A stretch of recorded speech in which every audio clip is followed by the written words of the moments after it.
and I agree. And it's funny that you brought that up, that transition, because one, I think he's definitely in dialogue with analytic philosophy Very much. regarding materialism, and not like logical positivist analytic philosophy, but more like in the way that the Anglophone side of things wants to like still rest on these sort of problems, sort of outside of the history of the discourse. So, for instance, mind-body dualism, other minds, the problem of materials and materialism and idealism from a sort of analytic sense in which, like, again, like you're just handling the arguments from a sort of logical rigor than like seeing the concept develop, not like in a Hegelian sense, although we could add that as well, but just in the fact of like how it emerged through the continental aspect. But I really like that you brought up analytic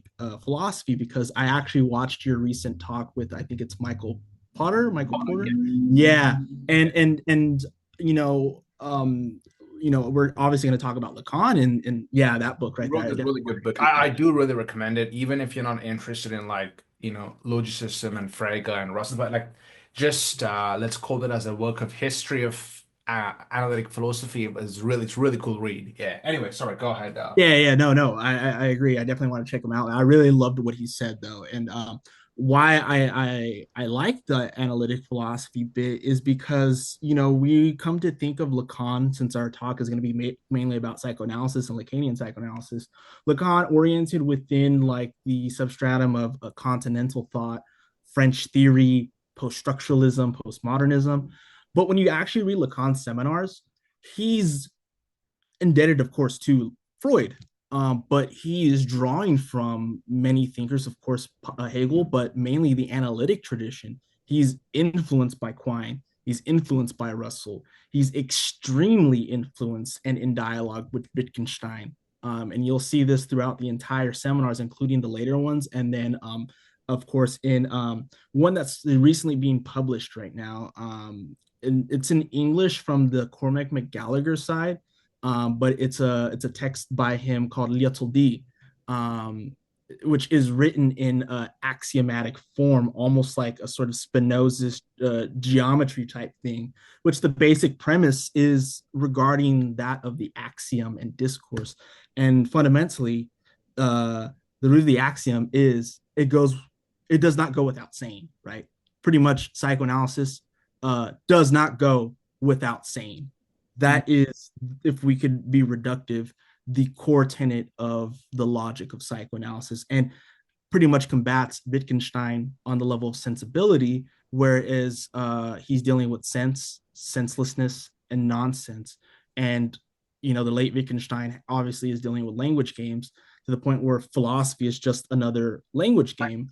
Yeah. And so, what we can't know or talk about, we must remain silent. Whereas Lacan would say, no, it does not go without saying. And so, for psychoanalysis, the truth of the unconscious may be half said.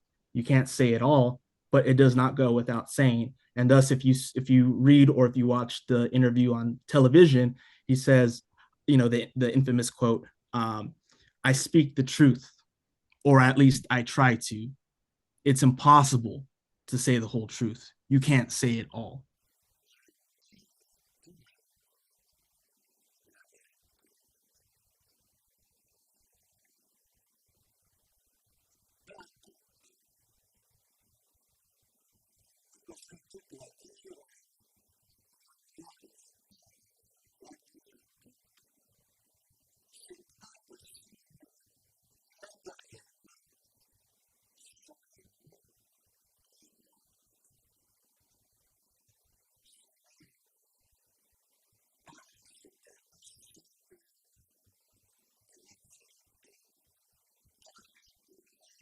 And that ties in with what he's getting at in his later years, as a not only as a psychoanalyst, but the question concerning how do we teach this weird, you know, discourse or system, if you could call it that. Well, if I could put it in very plain, almost pedestrian language here, is is Lacan's point that, Wittgenstein has like the sense and nonsense, right? So the nonsense, we can't say anything, but Lacan is saying that the nonsense itself can be said, but not fully. It can be said in its, let's call it, incompleteness. Is that kind of what he's trying to get at? Yes, but there is a qualification, and I know you had much questions, and we're jumping, into like full guns blazing. No, no, Um, no. It's fine. I mean, but yeah, we'll keep going. this ties in with the theory of the registers, the imaginary, symbolic, and real. Sense, sensibility, from a Kantian sense, right, is it's of course does have a role to play in knowledge, but of course Kant was involved with the conditions of possibility. And it's funny, I'm looking at your Kant poster behind you, so um so like what he's aiming at is not on the level of sense or sensibility. Now, what I know Wittgenstein probably doesn't mean it in the Kantian sense. I'm drawing a sort of parallel, but I think philosophy is, in a sense, uh, aiming at knowledge and understanding, um, from different areas, but ultimately we seem sort of intuited by this notion of sense. In politics, it's always good sense or common sense, um, but we seem to fall short. For Lacan's sense, and this is a problem with a lot of clinicians that he's in polemics with, is that the imaginary level is formulated on concepts of understanding and sensibility. We're not even dealing with nonsense, because that is, in a way, a reified version of the imaginary. We're getting at the real, and we're neither dealing with sense or nonsense, but absence, which is a neologism of absence and sense. So it's ab hyphen sense.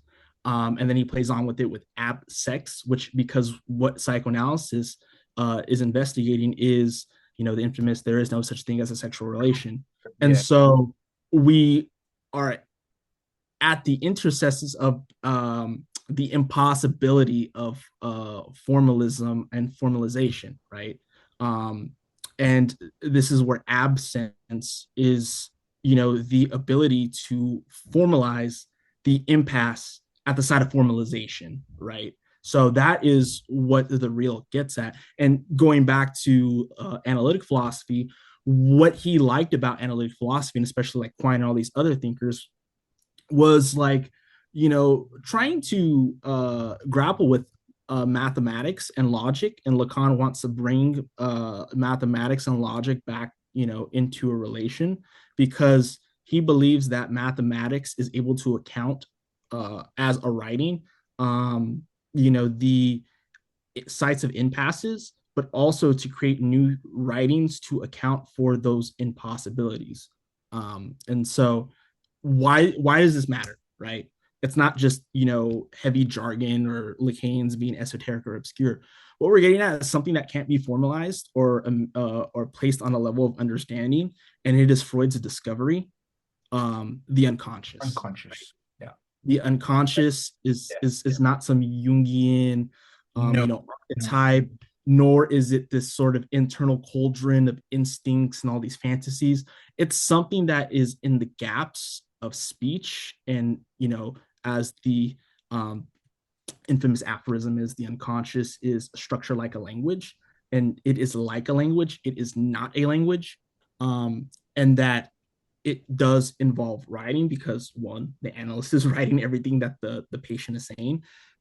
But when you're formalizing these systems of signifiers, we're getting at something that is sort of impossible to understand on the level of sensibility, on the level of common sense, and even on the level of sort of symbolic systems and networks of discourse. It's something that, like mathematics, is on the level of pure writing, right? And you only plug in, the sort of, signification retroactive, like active, after the fact. But the main thing is like, one of the things that he likes about mathematics and logic and mathematical logic is he also sees physics doing the same thing. Physics is sort of caught in its own imaginary misunderstanding, because it confuses nature with its model of nature. For Lacan, nature is indifferent to what we're doing. We don't change nature with discourse. We only change the discursive nature from our discursive writing. And he's so obsessed with energetics, and we could talk about that later. But really, what we get at is like all these paradoxes in physics with these mathematical formalizations, and when we encounter that, we are also able to encounter the problem of our own system, but mainly with these mathematical formulas that physics relies on. They again are misrecognizing the fact that this is not nature itself. This is discursive nature. This is on the level of mathematical formalism and formalization. Formalization is trying to create a language out of formal writing. And that is where the misrecognition is, because while it is not a language in the sense like I'm writing English or writing in Japanese or whatever, we have, we have the impulse to talk about mathematics as if it were a language, but it is not, right? And in the same way, this is what the real is, when we encounter that sort of impossibility. And so for Lacan, the transmission of knowledge or the transmission of truth from this real impossibility is what he will call, or like in the term, the matem, right? And that is these mathematical devices that he writes down that operate in that way. They transmit something within the psychoanalytic act. Someone like Badiou will take on this thing to transmit something on the level of truth and the being of truth with his event theory.